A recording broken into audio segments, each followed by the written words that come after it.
Qu'est-ce que le DSE? Le DSE, ou dossier social étudiant, c'est la demande de bourse et de logement en résidence universitaire. Même si tu n'es pas boursier cette année, tu peux demander à faire la demande de bourse car les critères d'attribution sont différents dans l'enseignement supérieur. Donc il faut tenter. Tu as possibilité de faire ta demande même si tu ne sais pas quelle formation ou quelle ville tu vas intégrer en septembre. Tu peux commencer à faire la demande maintenant. Tu as entre le 15 mars et le 15 mai pour faire ta demande DSE.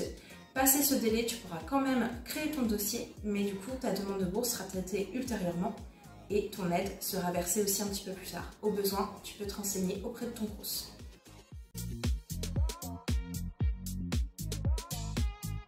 Alors en tant qu'étudiante, tu peux avoir accès à différents types de logements. Tout d'abord, si tu souhaites vivre seul, il y a la location dans le privé, c'est-à-dire en passant par un propriétaire ou par une agence.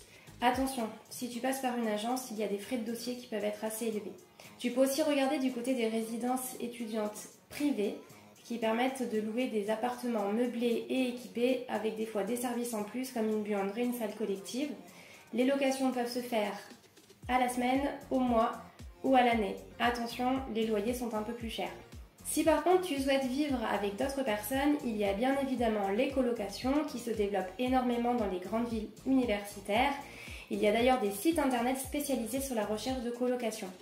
Tu peux aussi regarder du côté des colocations intergénérationnelles, on y pense moins. Elles permettent d'avoir une chambre chez une personne âgée contre des petits services, un petit peu de temps et un petit loyer. Tu peux aussi aller voir les chambres chez l'habitant, qui sont accompagnés des sanitaires et de l'accès à la cuisine. Si jamais tu es étudiant ou étudiante en contrat de travail, n'hésite pas aussi à aller regarder du côté des résidences Habitat Jeunes ou des résidences sociales pour jeunes actifs.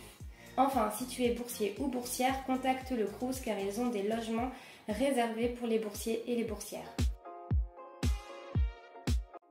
Alors oui, il existe des aides pour les étudiants et les étudiantes. Tout d'abord, il y a des aides pour payer le loyer. Il s'agit par exemple des APL qui sont versées par la CAF et calculées en fonction de tes revenus, de ta situation familiale et de ton logement. Si tu as des soucis pour payer le premier loyer, il y a aussi l'aide avance premier loyer de Solia qui permet d'avoir une aide entre 100 à 400 euros. Si jamais tu n'as pas la possibilité d'avoir un garant, tu peux aller voir du côté de la garantie Visale portée par Action Logement qui se portera garant pour toi si jamais tu n'arrives pas à payer certains loyers, les charges locatives, etc.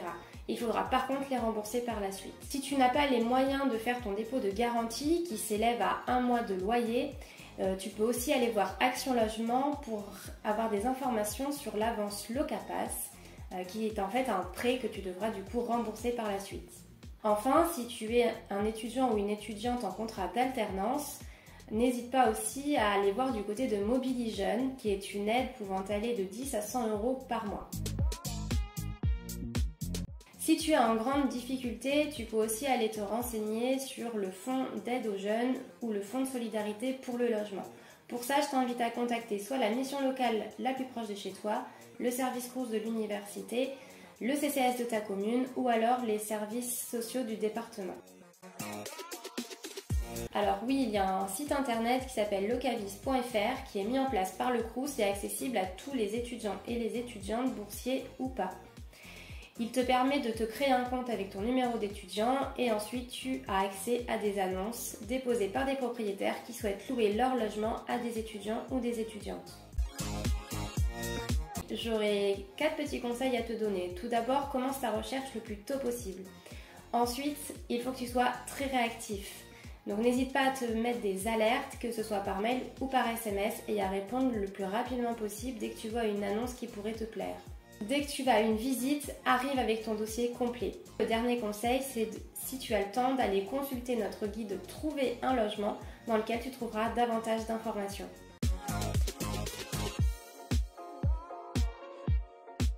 On a des offres de job, stage et alternance à la rubrique Nos annonces sur le site infogène-na.fr. Tu peux aussi aller voir sur le site Job Avise pour retrouver des offres de job lorsque tu seras étudiant. Pour les offres d'alternance, en contrat d'apprentissage, en contrat pro, tu peux aller voir sur le site La Bonne Alternance et sur C'est Mon Alternance. Ce sont deux plateformes où tu pourras retrouver plein d'offres dans des domaines différents pour faire un contrat d'apprentissage, un contrat pro ou un stage pendant ta formation supérieure. N'oublie pas, tout contrat d'alternance signé avant le 31 décembre 2023, l'entreprise qui t'accueille reçoit une aide de 6 000 € pour financer ton poste d'apprentissage. Donc n'hésite pas à le mentionner dans tes candidatures. Pour toutes tes candidatures, repère les mots-clés qui sont inclus dans l'offre, que ce soit pour un job, pour un contrat d'alternance, et sois sûr de bien les réutiliser dans ta candidature, CV et lettre de motivation. Pour chacune de tes expériences, si tu retraces ton parcours, essaie de réfléchir à quelles sont les compétences que tu as développées pendant ces expériences-là pour bien faire le lien entre ton parcours et l'offre. Si tu as gardé un bon contact avec un ancien ou une ancienne maître de stage, responsable de formation, employeur, n'hésite pas à le ou la recontacter pour lui demander une lettre de recommandation et ainsi valoriser les bonnes compétences pour le poste que tu vises. Si tu es intéressé par un job dans le domaine de la vente et aussi et surtout de la restauration, lorsque tu vas faire tes candidatures, n'hésite pas à proposer de commencer par une période d'extra. Un petit contrat sur quelques heures ou la durée que tu vas négocier avec l'employeur pour pouvoir montrer ta motivation et pouvoir voir dans quel environnement de travail tu vas t'engager avant de signer un contrat étudiant. Tu peux préparer le BAFA, la formation théorique sur les périodes de vacances scolaires, universitaires qui sont suivies des stages pratiques et d'approfondissement. Tu peux aussi prévoir une immersion sur les périodes de vacances scolaires au travers du Pass Métier. C'est un programme proposé par les chambres de commerce et d'industrie et les chambres de métiers et d'artisanat de ton territoire en Nouvelle-Aquitaine. Si tu as un emploi du temps plutôt allégé, tu peux te permettre de faire un service civique en parallèle de tes études. C'est un minimum de 24 heures par semaine, un volontariat en structure à but non lucratif et qui est indemnisé à hauteur de 600 € net par mois. Si ton emploi du temps le permet, tu peux le cumuler avec tes études. Tu pourras aussi faire un service civique si ce n'est pas en parallèle de tes études avant tes 25 ans ou avant 30 ans si tu es en situation de handicap. Ça représente une expérience professionnelle à part entière à valoriser avant de rentrer sur le marché du travail. Enfin, tu peux aller voir sur la plateforme Ambassadeur Métier. Il s'agit d'un site développé par la région Nouvelle-Aquitaine sur lequel tu peux retrouver des contacts de professionnels, échanger avec eux en présentiel, en téléphone ou en visio et commencer à créer ou alimenter ton carnet d'adresses professionnelles. Si tu as besoin d'accompagnement ou d'aide pour tes candidatures, pour la recherche d'alternance, de stage, de job, n'hésite pas à contacter un informateur ou une informatrice jeunesse dans le point Info Jeune le plus proche de chez toi. Tu retrouveras toutes nos adresses sur le site infojeune-na.fr ainsi que toutes nos documentations et notamment notre guide Trouver un job où tu trouveras plein de bons conseils.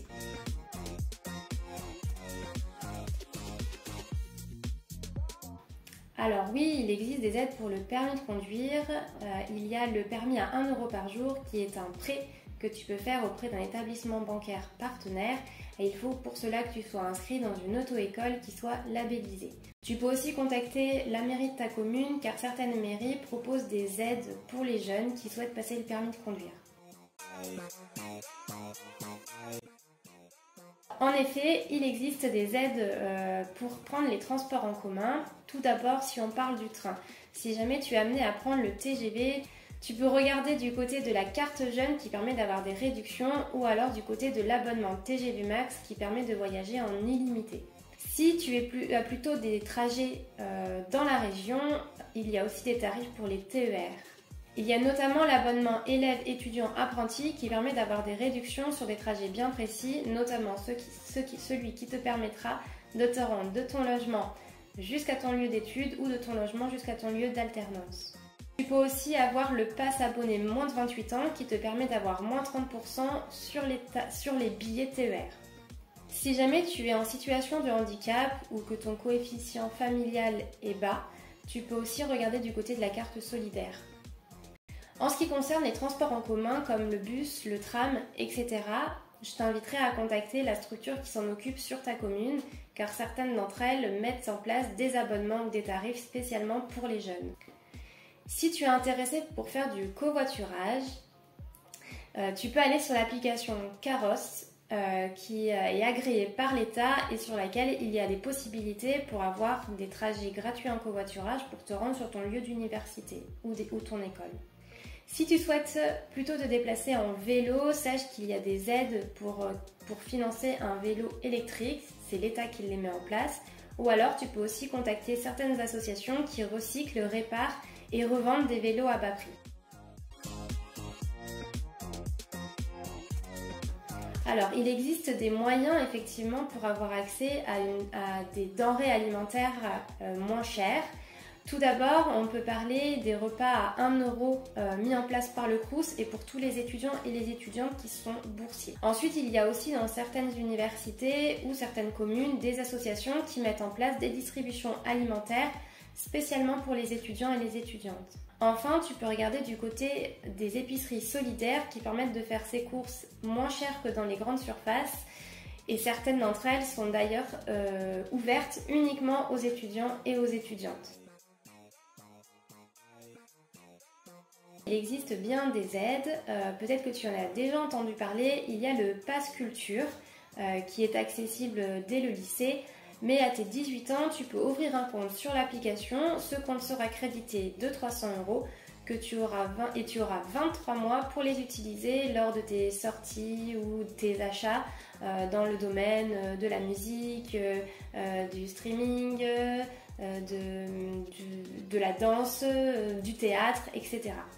Tu peux aussi regarder du côté de la carte jeune européenne qui permet d'avoir des réductions pour les jeunes de 12 à 30 ans sur tes sorties ou tes loisirs. Enfin, n'hésite pas à contacter la mairie de ta commune car certaines d'entre elles mettent en place des cartes ou des passes jeunes. Alors en tant qu'étudiant-étudiante, c'est possible effectivement de s'engager. Tu peux le faire dans le cadre de tes études, donc tu peux être bénévole dans le BDE de ta formation ou dans certaines associations créées par des étudiants. N'hésite pas à contacter l'université ou la structure InfoJeunes la plus proche de chez toi qui pourra certainement te renseigner. Tu peux aussi être bénévole en dehors de tes études. Il y a des fois des associations comme France Bénévolat qui mettent en lien des structures qui recherchent des bénévoles et des personnes qui souhaitent être bénévoles. Ou alors tu peux contacter directement la mairie de ta commune. Une fois que tu as repéré une association qui pourrait t'intéresser, n'hésite pas à les contacter et à aller les rencontrer. Si jamais tu montes un projet, que tu sois seul ou avec des amis, tu peux aussi être accompagné ou être financé.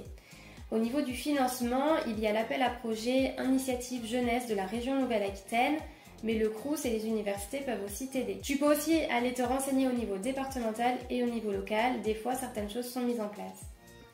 C'est la fin de cette vidéo. N'hésite pas, si tu as besoin davantage d'informations, à aller rencontrer la structure InfoJeunes la plus proche de chez toi. Mais tu peux aussi aller sur notre site internet infojeunes-na.fr sur lequel tu retrouveras plein d'informations ainsi que tous nos guides et nos dossiers en format numérique. À bientôt!